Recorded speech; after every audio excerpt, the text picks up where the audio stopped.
ये है 32 वर्षीय सैम बैकमैन फ्रेड, जिन्होंने मात्र 8 सालों में अपने आप को जीरो से उठाकर 26 बिलियन डॉलर्स का मालिक बना दिया। लेकिन इनके एक ट्वीट ने मात्र इनको रातों रात पूरे के पूरे एम्पायर को मिट्टी में मिलाकर रख दिया। फोर्ब्स रिचेस्ट लिस्ट में शामिल होने के साथ साथ इनको दुनिया के हर छोटे बड़े प्लेटफॉर्म पर डिस्कस किया जाने लगा, क्योंकि आखिरकार इतनी छोटी सी एज में इतनी ज्यादा दौलत बना लेना, वो भी मात्र 8 सालों में, वाकई में एक हैरानी की बात और कमाल की बात है ना। अगर हमें कहा जाए कि इतनी सारी दौलत रखने वाला इंसान मात्र रातों रात गरीब हो जाए तो इस बात पर यकीन लाना थोड़ा सा मुश्किल होता है ना। लेकिन सैम के केस में एग्जैक्टली यही होता है। लेकिन यहाँ पर सवाल यह आता है कि आखिर कैसे, कि सैम बैकमैन ने मात्र 8 सालों में आखिर कैसे बना ली, और मात्र इनके एक ट्वीट ने इनको कैसे गरीबी की गहराइयों में ढकेल दिया। वैसे अगर देखा जाए तो ये कहानी बहुत ज्यादा लंबी है, लेकिन मैं आपको इसको शॉर्ट में समझाने वाला हूँ। इस कहानी की शुरुआत होती है 2014 में, जब सैम बैकमैन ने MIT यूनिवर्सिटी से ग्रेजुएशन की और जेन स्ट्रीट नामक एक ट्रेडिंग फर्म में जॉब करनी स्टार्ट कर दी। यहाँ पर उनके दिमाग में एक लाइफ चेंजिंग आइडिया आता है, जिसकी मदद से वो बहुत सारा पैसा कमा सकते थे। सैम को क्रिप्टो करेंसी में एक लूप होल मिल चुका था, जिसके जरिए वो अमेरिका से बिटकॉइन को खरीदकर उसको जापानीज मार्केट में महंगे दामों में सेल कर सकते थे। यह बिजनेस इतना ज्यादा प्रॉफिटेबल था कि वह एक ही दिन में करीबन 25 मिलियन डॉलर का प्रॉफिट कर लेते थे, यानी कि बिजनेस कर लेते थे। जहां से कमाए हुए पैसों से सैम ने अलामीडा रिसर्च के नाम से एक क्रिप्टो फर्म की निर्माण की। इस फर्म में उन्होंने अपने कॉलेज फ्रेंड्स और एक्स कलीग्स को नौकरी दिया, जो सैम के साथ जेन स्ट्रीट कैपिटल में काम किया करते थे। जेन स्ट्रीट कैपिटल में जहां पर सैम काम किया करते थे, उनकी मुलाकात वहां पर एक और बंदे से हुई थी, या यूं कहें एक बंदी से हुई थी, तो आगे चलकर सैम की ही तबाही का एक जरिया बनने वाली है। इसका नाम था कैरोलाइन एलिसन। बहुत सुंदर नाम है ना। यहाँ पर एक ट्विस्ट है, वो यहाँ पर सैम की कलीग होने के साथ साथ उनकी गर्लफ्रेंड भी थी। कैरोलाइन अपने करियर के लिए बहुत ज्यादा परेशान रहा करती थी, और सैम ने यहाँ पर अपनी ही गर्लफ्रेंड को उनकी अपनी ही रिसर्च सेंटर यानी कि अलामीडा रिसर्च का CEO बना दिया था, जबकि उनकी गर्लफ्रेंड को इस फील्ड का बिल्कुल भी कोई भी एक्सपीरियंस नहीं था। देख रहे हो, वक्त बलवान तो गधा भी पहलवान। अब इस कहानी में आगे बढ़ने से पहले हमको ये जानना पड़ेगा कि अलामीडा रिसर्च का आखिर वर्किंग मॉडल क्या था। अगर सीधे सीधे बोलूं तो ये लोग अपने क्लाइंट को क्रिप्टो करेंसी में इन्वेस्ट कराया करते थे। देखो, ये लोग अपने क्लाइंट या फिर अपने इन्वेस्टर से पैसे लिया करते थे क्रिप्टो करेंसी में इन्वेस्ट करने के लिए, और वो पैसा लेकर ये लोग उनको गारंटी देते थे कि वो लोग सालाना उनको 15% का इंटरेस्ट रेट रिटर्न देंगे, यानी कि अगर सीधे सीधे शब्दों में कहूँ तो 15% का प्रॉफिट। अब यहाँ पर देखने वाली बात तो ये थी कि यहाँ तक सब कुछ ठीक ठाक चल रहा था, लेकिन एक चीज काफी ज्यादा दिक्कत वाली थी, और वो जितने भी लोग अलामीडा रिसर्च चला रहे थे उनका एक्सपीरियंस बहुत ही ना के बराबर था, यानी कि कम था या फिर था ही नहीं, आप बोल सकते हो। देखो, अलामीडा रिसर्च पर जितना लोगों का ट्रस्ट बन चुका था, वो सैम और उनके कलीग के एक्सपीरियंस से काफी बढ़कर था। आखिरकार इन 10 लोगों के ग्रुप ने अपने मिड-20s में ही बहुत सारे लोगों के बिलियंस ऑफ डॉलर्स को दांव पे लगाकर रखा हुआ था। सैम को आगे बढ़ने की इतनी ज्यादा दिलचस्पी थी कि 2019 में उसने अपनी खुद की क्रिप्टो एक्सचेंज लॉन्च कर डाली। अगर आपको इसके बारे में मालूम नहीं तो मैं आपको इसके बारे में बताते चलता हूँ कि क्रिप्टो एक्सचेंज में क्रिप्टो करेंसी की खरीदी और बिक्री हुआ करती है।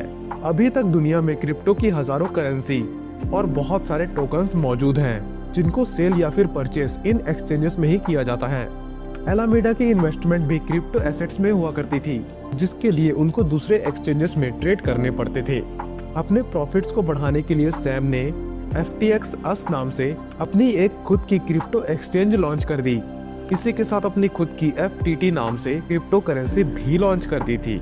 याद रखना, FTX एक एक्सचेंज का नाम है और FTT एक करेंसी है। अब क्योंकि लोग ऑलरेडी सैम की काबिलियत और उसके काम पर भरोसा किया करते थे और खुद उसकी कंपनी के काफी ज्यादा मोटे और तगड़े इन्वेस्टर थे, इसी वजह से देखते ही देखते FTX पर 10 लाख से भी ज्यादा लोगों ने भरोसा करके अपने पैसों को FTX के अकाउंट में रखवा दिए और वहां पर पैसे रखवाने के बाद ट्रेड करना शुरू कर दिया।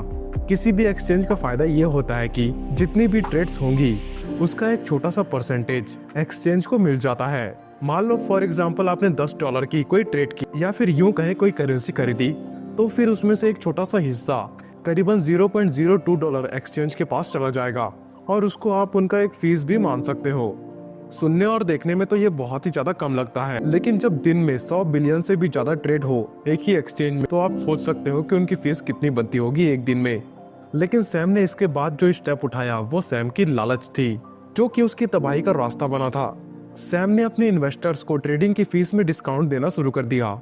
जो लोग भी अपने पैसे डॉलर्स में नहीं बल्कि FTT करेंसी में रखेंगे, उनकी ट्रेडिंग फीस या तो माफ हो जाती थी या फिर उनकी फीस को बहुत ही ज्यादा कम कर दी जाती थी, यानी कि देखने मान्य। अब यहाँ पर FTT की खुद की कोई वैल्यू थी ही नहीं, लेकिन लोगों ने डिस्काउंट पाने के लिए FTT को खरीदना शुरू कर दिया और इसकी वजह से FTT की जो कीमत थी वो आसमान छूने लगी थी। इस चीज का फायदा यूजर्स ने तो उठाया ही उठाया, लेकिन सबसे बड़ा फायदा किसको हुआ जानते हो? यानी कि FTX के मालिक सैम को, क्योंकि जिस करेंसी की कोई वैल्यू ही नहीं थी वो अब $80 की सेल होने लगी थी। ये पूरी की पूरी FTX और सैम के लिए एक गोल्डन पीरियड जैसा था। हर जगह FTX के चर्चे थे, यहाँ तक कि मर्सिडीज F1 ने भी FTX को अपना एडवर्टाइजिंग पार्टनर बना लिया था। UC बर्कले स्टेडियम का नाम FTX फील्ड के नाम पर रख दिया गया था और मियामी में NBA स्टेडियम को भी FTX अरीना का नाम दे दिया गया था। इसके साथ साथ सैम को दुनिया के सबसे अमीर और सबसे बड़े बिजनेसमैन के तौर पे शुमार किया जाने लगा उस लिस्ट में। इन शॉर्ट क्रिप्टो की फील्ड से ताल्लुकात रखने वाला हर एक आदमी FTX और FTT का दीवाना बन चुका था। लेकिन यहाँ पर एक और बात थी कि ये जो खुशियाँ थी ना, ये ज्यादा दिनों की मेहमान नहीं थी, लेकिन इन सभी चीजों का अंदाजा किसी को भी नहीं था। अब यहाँ पर समझने वाली बात तो ये थी कि जितने भी लोग अपने जमा पूंजी या फिर अपने पैसे एक्सचेंज में रखवा कर वहाँ पर ट्रेड करते हैं, उनके पैसे वहाँ पर पड़े होने चाहिए। इसका मतलब जब भी वो लोग अपने पैसे विड्रॉल या फिर वापस निकालना चाहे, वो बड़ी ही आसानी के साथ निकाल सके। और इसी मेन भरोसे के कारण लोग अपना पैसा एक्सचेंजेस में रखवा देते थे।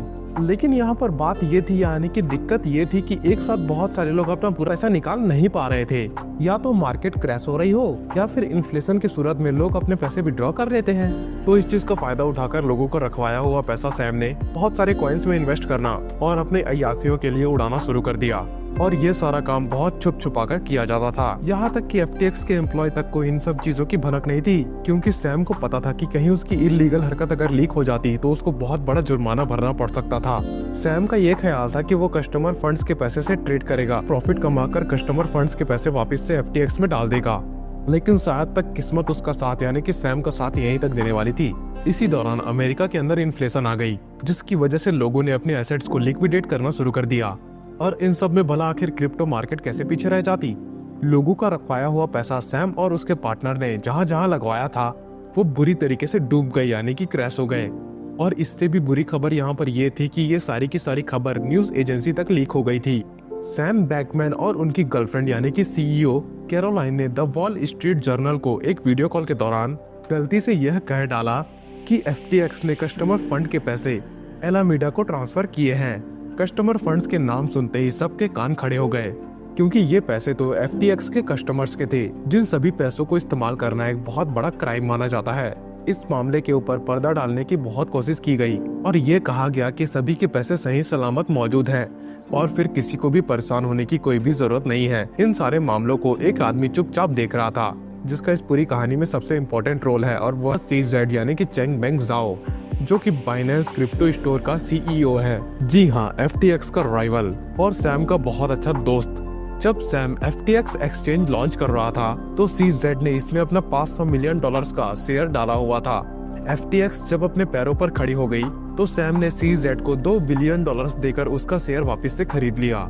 लेकिन ये $2 बिलियन US डॉलर में नहीं बल्कि FTT करेंसी में दिए गए थे, जो कि FTX की अपनी करेंसी थी। CZ ने ये FTT तब से संभाल कर रखी हुई थी और इनको कभी भी सेल नहीं किया था। सैम को बिल्कुल भी अंदाजा नहीं था कि वो CZ को एक FTT दे रहा है या फिर एक टाइम बॉम्ब। CZ के पास इतनी ज्यादा अमाउंट में FTT थे कि किसी भी वक्त वो उनको एक साथ सेल करके सैम और उनके पूरे एम्पायर को तहस महस कर सकता था, क्योंकि इस किस्म की करेंसी की वैल्यू भले ही ज्यादा हो सकती है, लेकिन इसके खरीदार ज्यादा नहीं हुआ करते। लेकिन CZ ने ऐसा कभी भी नहीं किया, क्योंकि मे भी वो इतने सालों से सही वक्त का इंतजार कर रहा होगा। जब न्यूज में ये सारा का सारा मामला गर्म था, 6 नवंबर 2022 को CZ ने मात्र एक छोटा सा ट्वीट किया, जो कि पूरे के पूरे सैम के अंपायर को गिराने नहीं बल्कि तबाह करने वाला था। CZ ने पब्लिक ट्वीट में ये बोला कि FTX की करप्शन की खबरों पर हमने अपने FTT टोकन्स को बेचने का फैसला किया है। अभी तक CZ ने अपने FTT करेंसी बेचे नहीं थे, लेकिन इस मात्र छोटे से ट्वीट ने पूरे क्रिप्टो वर्ल्ड के रोंगटे खड़े कर दिए। जिनके पास FTT थे उन्होंने उनको धड़ाधड़ बेचना शुरू कर दिया और FTX के कस्टमर ने अपने पैसे एक्सचेंज से विड्रॉ करने शुरू कर दिए। लेकिन यहाँ पर सीधी सी बात है, पैसे विड्रॉ तो तब होंगे ना जब वहाँ पे पैसे मौजूद होंगे। सैम अब पूरी तरीके से फंस चुका था के पास CZ के कदमों में झुकने के अलावा कोई और ऑप्शन नहीं था। सैम और CZ के बीच कुछ बातें हुई जिसमें यह तय किया गया कि बाइनेंस अब FTX को खरीदने वाला है। लेकिन 2 दिनों के बाद CZ ने यू टर्न मारा और ट्वीट करके FTX को खरीदने से साफ साफ इनकार कर दिया, क्योंकि CZ ने जितना सोचा था सैम ने उससे ज्यादा ही काम को खराब कर दिया था। FTX को लोगों के 10 बिलियन से भी ज्यादा डॉलर्स वापस करने थे, लेकिन असल में उनके पास 900 मिलियन डॉलर्स ही बचे हुए थे। यानी कि सैम ने कस्टमर्स के 90% पैसों को यानी कि फंड्स को उड़ा दिया था, जिसकी वजह से सैम को बहुत भारी नुकसान हुआ था। फिर क्या था, 2 दिन पहले जो आदमी 26 बिलियन डॉलर्स का मालिक था, सिर्फ 2 ट्वीट ने उसको 8 ट्रिलियन डॉलर्स का बैंक करप्ट और धोखेबाज साबित कर दिया। 11 नवंबर 2022 को सैम ने ट्वीट करके अपनी हार को मंजूरी दे दी और कहा FTX फॉर एलामीडा अब बैंक करप्ट हो चुकी है। इस पूरी की पूरी कहानी ने हम सबको ये सिखाया है कि जितनी आपकी चादर है उतनी ही पैर फैलाने चाहिए, उससे ज्यादा अगर पैर फैलाओगे तो आपकी भी हालत सैम की तरह होगी। धन्यवाद।